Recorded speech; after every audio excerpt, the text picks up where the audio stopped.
Hey Book Talk friends and family, welcome back to Indie Insights. Today I wanted to talk to you about ARCs, Advanced Reader Copies. As a reviewer, I'm given a lot of ARCs to give me an opportunity to read the book and review the book in time for its launch date, and I think that's really helpful and really important. I saw a video recently though of an indie author who was almost begging and pleading other indie authors to stop handing out ARCs, and I get the point. There are unfortunately some people out there who are free book hunters, and all they do is go around and approach authors and get copies of free books without any intention of ever reviewing them. And that's unfair and that's awful, and I know it goes on, and that's a very legitimate reason to stop wanting to hand them out. However, if you stop handing them out, how are you going to get reviewers like myself to help you promote your books and in time for a publish day? So I don't always ask for ARCs. I will buy books if they're below $5. I review 12 to 15, read and review 12 to 15 books a month. I review 30 a month. I read 12 to 15 a month.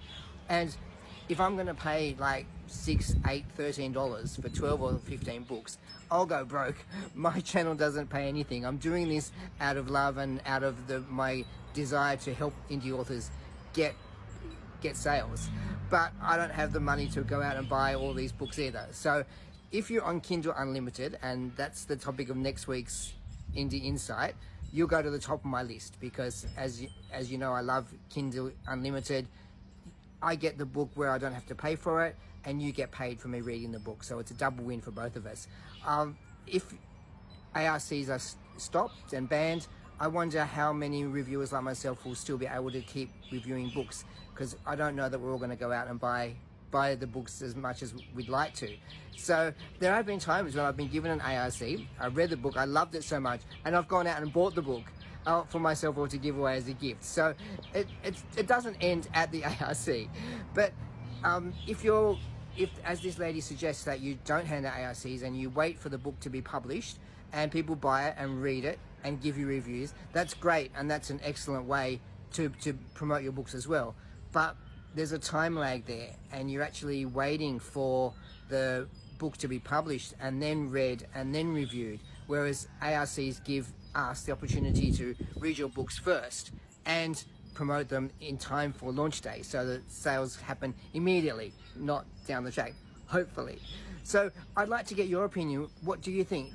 I know I've spoken to some authors who gladly hand out ARCs, even at the risk of not getting some reviews, because they know that they will get some reviews. And so what's your approach on this as indie authors? Do you like to give out ARCs? Do you wish you didn't have to? Do you have a limit? Do you have certain people that you'll only give ARCs to and no others? And book reviewers like myself, how much do you rely on ARCs to help your channel? Like I said, KU is the top priority, ARC second, and then I'll buy books as well. So I try to do a combination of all three, but I'd love to hear from others out there. What's your go-to? And add it in the comments. Thank you for tuning in. I'm looking forward to reviewing more books this week. I've got to meet the author coming up, and another Indie Insight next Wednesday. Take care, everyone. Bye-bye.